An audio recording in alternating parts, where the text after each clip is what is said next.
hear the entire show and many others, visit www.puremomentum.net. Yeah, what we're saying for everyone that's listening, I know many people have heard of the terminology UN Agenda 21 and the fact that there was going to be a global inventory.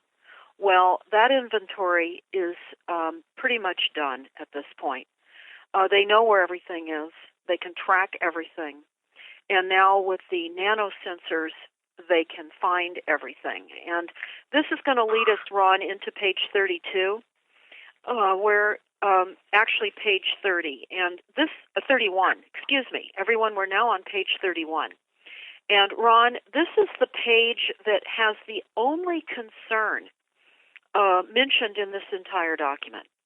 And it says, of particular concern, uncontrollable, uncontrolled self-replication of brilliant robots, or IT, uncontrolled IT, and uncontrolled nano-replicators, and rampant recombinant biology.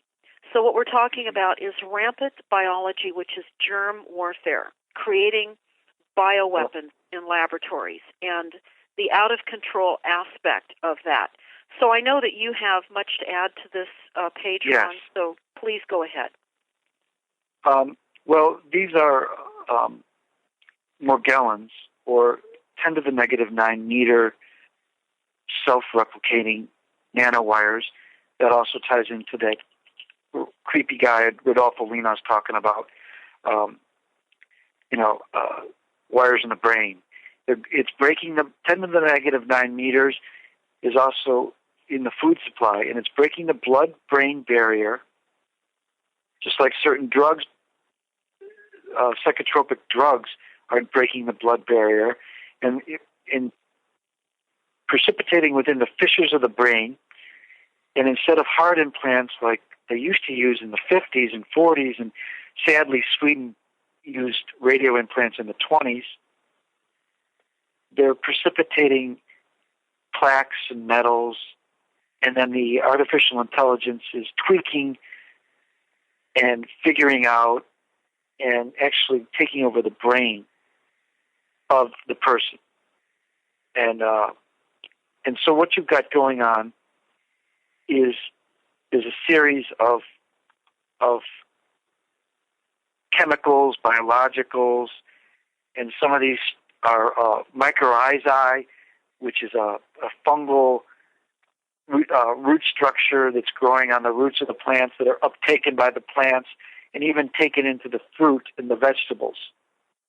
Mycorrhizae are, it was marketed as a fertilizer in this country, and it sadly was taken over by the Department of Defense, and it's a fungus-like device that was supposed to be more organic and increase plant yield, but what it's really doing is going into the food supply, and people are eating those fruits and vegetables, and they're getting it even in that. And as we know, there's aluminum in the chemtrails.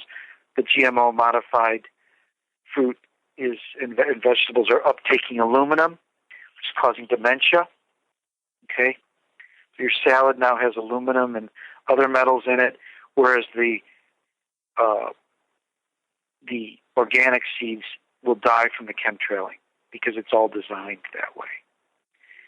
And of course, we know masers are Star Wars-based weapons.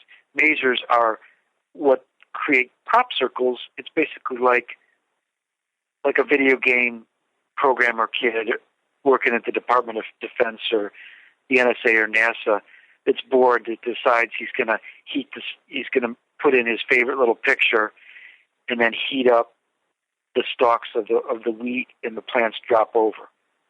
That's all. So what we're talking about is masers, Ron. For those that are listening, do you have that spelling handy so that those may want to... Masers, M-A-S-O-R-S. It's basically a little thing in space that's causing crop failure. but they can show us what they can do with it and make everyone worship the false alien god, which is really Star Wars Reagan Bush satellites. I believe they even created a crop circle at one time of some cartoon characters.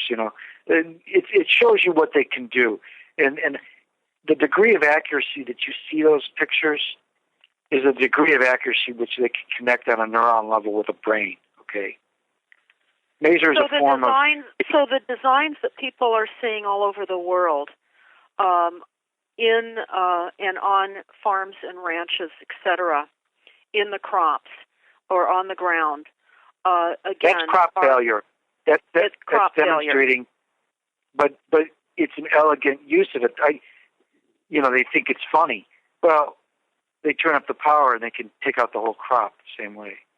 Corn fails, wheat fails, everything fails, soybeans fail, everything fails. Your trees fail. We were warned, but we weren't woken up. We should have, I knew they were Star Wars weapons. I didn't quite realize, I didn't put two and two together and realize,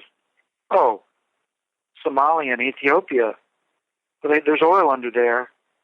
Maybe they caused crop failure to kill the people, to control them.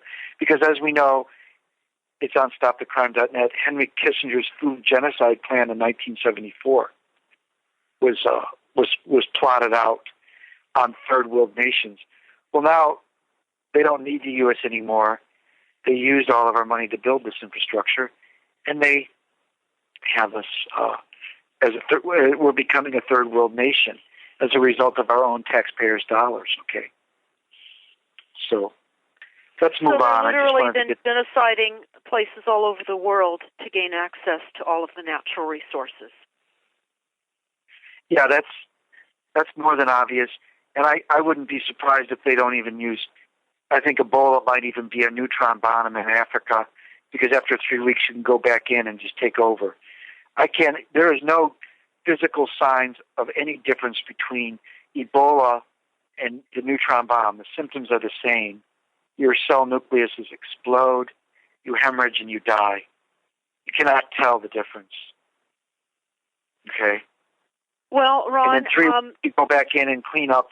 They've talked about the guy that designed the neutron bomb was Cohen. Search Cohen neutron bomb.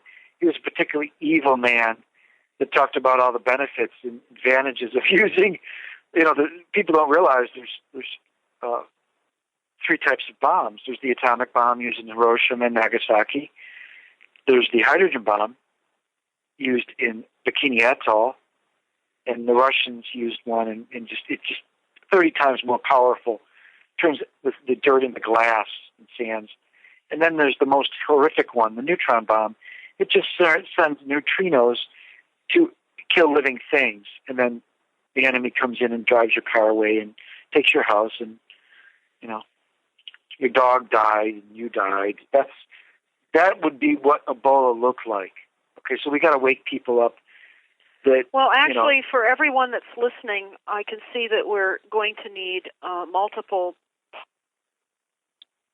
document, and we're only on the second part right now, and we're moving on now to page 32, and what I would like to get to, if we can get to from page 32 to page 34 in the last portion of this program today. Did you want me to mention about the military academy up in Delafield, Wisconsin? Yes, absolutely. And then we'll try to cover 2 more pages before we conclude the program. Sure. Okay. You had earlier talked about the Truman Show. Well, my ex-brother-in-law, that was his favorite show, and he was born in Canada. Okay. I would recommend that everybody watch that. That's Jim Carrey. It's kind of Truman Show. It's where one person is. They do a psychological operation. The military would call it a psyops, and there's a little bit of truth to that.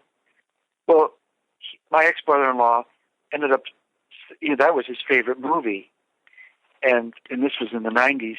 Well, he sent his son to a military academy, St. John's Military Academy in Delafield, Wisconsin. Okay? And it so happens that all the people that send their children there, it's a men's only, boys only school. Their children are from around the world, and they're the global leaders, presidents of countries in South America and Saudi Arabia send their children to this military academy. Well, you see right away it's a military Illuminati school, but they're using this technology to control the world. So they're giving their children the ability to use these techniques of global mind control. And it's just so funny. It's almost like a global terrorist training camp for the children of global leaders. To hear the entire show and many others, visit www.puremomentum.net.